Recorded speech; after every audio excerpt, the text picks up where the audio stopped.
حضرت امام حسن سے آ کے وظیفہ پوچھا، اس شخص نے کہا حضور اولاد کوئی نہیں تو وظیفہ بتائے، تو آپ نے فرمایا استغفار پڑھا کر، کیا کر؟ اس نے کہا ٹھیک ہے۔ تو حضور پھر میں دوبارہ کب آؤں؟ تو امام حسن کہنے لگے بے اولاد ہے نا تو، استغفار کا وظیفہ بتایا نا؟ کہا ہاں۔ فرمانے لگے اب اس وقت آنا جب اللہ تجھے 10 بیٹے عطا کرے گا۔ کتنے؟ 2 4 نہیں، 10 ہی کہہ دیے۔ تو حضرت امیر معاویہ رضی اللہ تعالیٰ دیکھا، کہنے لگے حسن اتنا بڑا دعویٰ؟ آپ فرمانے لگے میں نے کہہ دیا نا تو اللہ فضل کرے گا، ہاں ہاں اللہ خیر کرے گا، خیر ہو جائے گی۔ وہ شخص کئی سالوں کے بعد آیا، کئی سالوں کے بعد، تو حضرت امیر معاویہ کو بھی ساتھ لایا، کہنے لگا حضور اللہ کے فضل سے اللہ نے 10 بیٹے عطا فرمائے، پورے 10 ہی اللہ نے دیے۔ تو حضرت امیر معاویہ کہنے لگے جناب بات تو آپ کی سچی ہو گئی، پر مجھے بھی بتائیے وظیفہ کہاں سے لیا؟ فرمانے لگے قرآن پاک سے، سورہ نوح کی 10 11 12 آیت پڑھو۔ اللہ فرماتے ہیں تم استغفار پڑھو، میں تمہاری بیٹوں سے بھی مدد کروں گا، مالوں سے بھی مدد کروں گا۔ تو میں نے استغفار بتائی تھی، اور قرآن میرے اللہ کا ہے، رب کا وعدہ جھوٹا ہو سکتا؟ فرمایا 10 بیٹے ملنے تھے، میں نے کہہ جو دیا تھا۔ اور میرے بھائیوں یاد رکھیں، استغفار اللہ کی رحمت نازل کر۔ ایک ہوتا ہے خوف، ایک ہوتی ہے خشیت۔ خوف والے لوگ توبہ کرتے ہیں، خشیت والے استغفار کرتے ہیں۔ ایک ہوتا ہے خوف، ایک ہوتی ہے خشیت والے استغفار کرتے ہیں۔ نبی کریم علیہ السلام نے فرمایا میں دن میں 100 مرتبہ استغفار کرتا ہوں، دن میں۔ توبہ والا کہتا ہے کہ میں بھول گیا تھا، مجھے معافی مل جائے، اور خشیت والا کہتا ہے میرا یار ناراض نہ ہو جائے، وہ استغفار ہی کرتا رہتا ہے، وہ معافی مانگ۔ حضرت رومی نے مثال دی ہے، فرماتے ایک عورت تھی تو بھیک مانگا کرتی تھی، ایک دن بادشاہ کے دروازے پہ بھیک مانگنے گئی تو بادشاہ کو پسند آ گئی، اس نے نکاح کر لیا۔ 20 کنیزائیں اس بی بی کے پاس تھی خدمت کرنے کے لیے، روٹی دینے کے لیے، کپڑا دینے کے لیے، لیکن وہ ہر وقت روتی رہتی تھی، ہر وقت روتی۔ ایک سمجھدار کنیز کہنے لگی کہ ملکہ اب تیرا درجہ بہت بڑا ہے، تو ہر وقت روتی رہتی ہے، معافیاں ہی مانگتی رہتی ہے ہر وقت، کون سی ایسی نعمت ہے جو تیرے پاس نہیں؟ تو وہ کہنے لگی اس لیے تو روتی ہوں۔ کیا مانا؟ کہنے لگی اس لیے روتی ہوں کہ میں اس قابل نہیں تھی جو مجھے مل گیا، کہیں میرے سر کا سائیں ناراض نہ ہو جائے، وہ کہیں بگڑ نہ جائے، مجھے پتا ہے کہ میں کیا تھی اور مجھے کہاں تک پہنچا دیا، میں روتی اس لیے ہوں کہ کبھی کہیں وہ ناراض۔ حضرت عمر اس لیے روتے تھے کہ کہیں مصطفیٰ ناراض نہ ہو جائے، حضرت ابو بکر اس لیے تڑپتے تھے کہ کہیں اللہ کا فضل روٹھ نہ جائے۔ یہ جو مولا علی اپنے کمرے میں بیٹھ کے زور زور سے استغفار پڑھتے تو اس لیے نہیں کہ بڑے پاپ تھے جن کی معاذ اللہ معافی مانگتے تھے، اس لیے کہ رب رسول کہیں ناراض نہ ہو۔ خشیت تھی کہ جہاں ہم پہنچے ہوئے کہیں وہاں سے واپس۔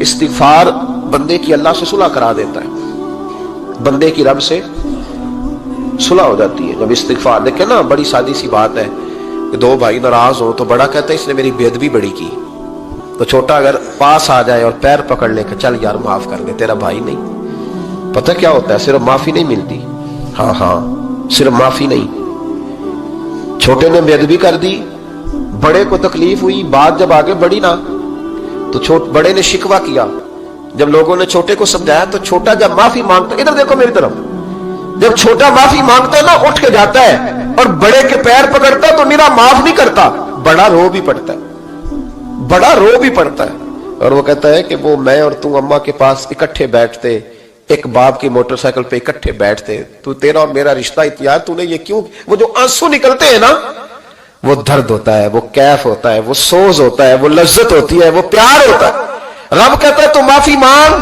انہو کان غفارا، تو معافی مانگ، میں تجھے معاف بھی کروں گا، تیرے اوپر رحمت بھی فرماؤں گا، تیرے اوپر کرم نوازی بھی کروں گا، تجھے نواز دوں گا، تجھے عطا کروں گا۔ حضرت موسیٰ کلیم اللہ علیہ السلام کا زمانہ مبارکہ تھا، قحط پڑ گیا، بارش نہیں ہوتی۔ ہم لوگ نا اب تو خیر ہمارے پاکستان میں تو ٹیبل ٹاک ہوتی ہے، ٹاک شو ہوتے ہیں، ہمارے ہاں تو پتہ کیا جاتا ہے کہ بارش ہو کیوں نہیں رہی، پھر اس پہ یہ ہوتا ہے کہ دھواں بڑا چڑھ گیا ہے، حالات بڑے خراب ہیں، فلاں ایسے ہو گیا، قحط کا۔ ہم تو اسباب تلاش کرتے رہتے ہیں نا جی، پھوک بہت زیادہ ہے، فلاں چیز ایسے ہے، فلاں چیز ایسے، ہم تو یہ تلاش کرتے رہتے ہیں۔ وہ لوگ یوں نہیں کرتے تھے، وہ سیدھے جا کے مسلوں پہ بیٹھتے تھے، اس لیے کہ وہ کہتے تھے جب رب چاہتا ہے تو پھر کوئی چیز کسی چیز کو روک سکتی، وہ سیدھے مسلے پہ بیٹھتے۔ اعلیٰ حضرت فاضل بریلوی رحمۃ اللہ علیہ کے پاس ایک مولانا محمد حسین آئے، وہ فلکیات کے بڑے ماہر تھے، تو اعلیٰ حضرت نے فرمایا ذرا ستاروں کا حساب لگا کے دکھاؤ بارش کب ہوگی؟ کہنے لگا پورا مہینہ تو نہیں ہوگی۔ تو اعلیٰ حضرت رحمۃ اللہ علیہ فرمانے لگے کہو کہ میرا علم کہتا ہے مہینہ نہیں ہوگی، اللہ چاہے تو ابھی ہو سکتی ہے۔ کہنے لگا جی وہ تو ٹھیک ہے پر میرا علم، وہ جیسے روز لوگوں نے پیر نیٹ ٹو شہنشاہ صاحب نہیں کھولے ہوتے کہ بارش کب آئے گی، اور اس کی طرف نہ دیکھ، مصلے پہ بیٹھ، مہربانی کر مصلے پہ بیٹھ، اللہ کی بارگاہ میں حاضر ہو، اس سے معافی مانگ، اسے منا تاکہ وہ رحمت کی بارش۔ کہنے لگا جی میرا علم کہتا ہے۔ تو اعلیٰ حضرت فرمانے لگے پھر وہی بات، تو کہہ اللہ چاہے تو بارش ابھی، لیکن یہ جو اڑ گئے ہیں نا بیچارے، یہ اڑ ہی گئے ہیں، یہ جہاں الجھ گئے ہیں وہاں یہ لوگ الجھ گئے، اللہ ہمیں الجھنے سے محفوظ فرمائے۔ تو اعلیٰ حضرت اٹھے تو فرمایا ٹائم کیا ہوا ہے گھڑی پہ؟ کہنے لگا جی 12۔ تو اعلیٰ حضرت نے گھڑی گھمائی، اب کیا بج گیا؟ کہنے لگا 4 بج گئے۔ فرمانے لگے بج گئے نا 4؟ کہنے لگا جی آپ نے گھڑی گھما جو دی ہے۔ فرمانے لگے اللہ بھی جب چاہے تو ستارے گھما دیتا ہے، اللہ بھی ستارے گھما دیتا ہے بارش۔ کہنے لگا جی وہ تو ٹھیک ہے پر مہینہ نہیں ہو سکتی۔ اڑا ہوا بندہ، اس کا کوئی علاج ہے جو اڑ جو جائے، اس کے لیے قرآن کہتا ہے وَإِذَا خَاطَبَهُمُ الْجَاهِلُونَ قَالُوا سَلَامًا، اسے سلوٹ کرو دور سے، اسے کو تو جان اور تیرا۔ کہنے لگا جی ہو نہیں سکتی پورا مہینہ۔ فرمانے لگے یار تو جا اپنا کام کر۔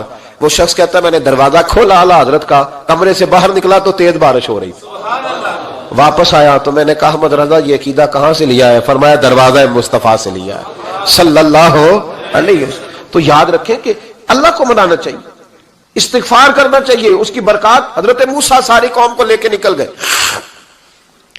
آؤ بھائی میدان میں اللہ کی بارگاہ میں استغفار کریں اور بارش کا سوال کریں، بارش مانگے۔ جب باہر نکلے دیر تک دعائیں ہوتی رہیں تو حضرت موسیٰ علیہ السلام کو رب کریم نے وحی فرمائی کہ موسیٰ آپ کی قوم میں نے ایک شخص ہے جس کو 40 سال ہو گئے نافرمانی کرتے، اس نے رب سے صلح نہیں کی۔ کتنے لوگ ہیں؟ ایک، اور 40 سال سے وہ نافرمان ہے، اس کو مجمع سے نکال دو بارش ہو جائے گی۔ اگر ایک گناہگار کی وجہ سے بارش رک جاتی ہے، اور جہاں دروازے کھلے ہوئے ہوں، جہاں تنہائیاں خوفناک ہوں، اور جہاں تباہی اتری ہوئی ہو، اور جہاں لوگ کروڑوں روپیہ مال ہڑپ کر گئے ہوں، اور جہاں علماء کو ہتھ کڑیاں لگا کے ٹھنڈی زمینوں پہ لٹا دیا جائے، اور قوم کہہ رہی ہو اچھا ہوا اچھا ہوا، اور لوگ پھبتیاں اڑا رہے ہوں، مذاق کر رہے ہوں، تو پھر اس قوم پہ کس طرح کر کے فضل الہی۔ اور یہ مولوی کا معاملہ نہیں، یہ تو ممبر رسول کا معاملہ ہے۔ میرے مصطفیٰ نے یہ نہیں کہا پیر میرا وارث ہے، حضور نے فرمایا عالم میرے دین کے وارث ہے۔ ہاں حضور نے فرمایا جس نے عالم کے چہرے کا دیدار کیا سمجھے میں نے اپنے نبی کی زیارت کی ہے۔ لیکن یہاں تو خیر یہ عنوان نہیں، ورنہ میں اس پر جاتا ہے۔ تو کہا ایک بندہ ہے 40 سال سے اللہ کی نافرمانی کر رہا ہے، وہ اگر نکل جائے تو بارش ہو جائے گی۔ حضرت موسیٰ نے اعلان کر دیا بھی ایک شخص ہے، وہ اگر نکل جائے تو بارش ہو جائے گی۔ پتہ تو ہوتا ہے نا سب کو، مجھے بھی پتہ ہے کہ میں اندر سے کیسا ہوں، اور آپ کو بھی خبر تو ہوتی ہے نا جی۔ جب بات ہو رہی ہوتی ہے تو پھر پتہ تو چلتا ہے نا کہ بات کہاں جا کے سیٹ ہو رہی ہے، پتہ چلتا ہے نا۔ اسے بھی چل گیا پتہ، اب اندر ہی اندر رونے لگا۔ اور دیکھو امام رازی اور امام غزالی دونوں نے لکھا ہے کہ اس درد سے رویا، اس درد سے کہ ادھر والے کو بھی پتہ نہ چل جائے، مجمع کے اندر کھڑا ہے اور ادھر والے کو بھی استغفار، دیکھو ادھر والے کو بھی پتہ نہ چل جائے، اور ادھر والے کو بھی کہیں ہجوم میں غم میں بھی توہین ضبط غم نہ ہوئی، ہم اس احتیاط سے روئے کہ آنکھ نم نہ ہوئی۔ ہجوم میں غم میں بھی توہین ضبط غم نہ ہوئی، ہم اس احتیاط سے روئے کہ آنکھ نم نہ ہوئی، روئے بھی پر کسی کو آنسو نہیں دیکھنے دیے۔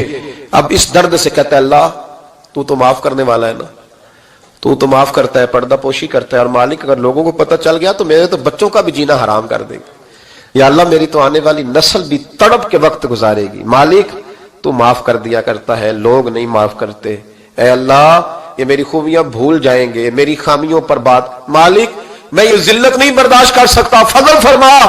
حضرت موسیٰ نے دوبارہ اعلان کیا نکلتے ہو کہ نہیں نکلتے؟ پھر تڑپا خدا بندہ مجھے بے آبرو نہ کر، یہ ذلت اور رسوائیاں یہ نہیں برداشت ہوتی، اللہ درگزر۔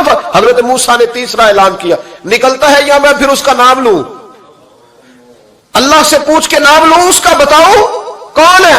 اب تو تڑپ گیا، کہنے لگا مالک میں تیری بارگاہ میں استغفار کرتا ہوں، آئندہ نہیں کرتا، آئندہ نہیں کرتا۔ یہ لفظ ادا کیے، بندہ کوئی بھی نہیں نکلا، رب کریم نے بارش عطا کر دی، تیز بارش جب برسی نا، تیز بارش، لوگ تو می دیکھ کے دوڑ گئے تو حضرت موسیٰ کہنے لگے یا اللہ مجھے بھی تو بتا، تو نے کہا تھا کہ جب تک بندہ نہیں نکلتا بارش نہیں ہوگی، تو نکلا کوئی بھی نہیں، بارش ہو گئی، ماجرا کیا ہے؟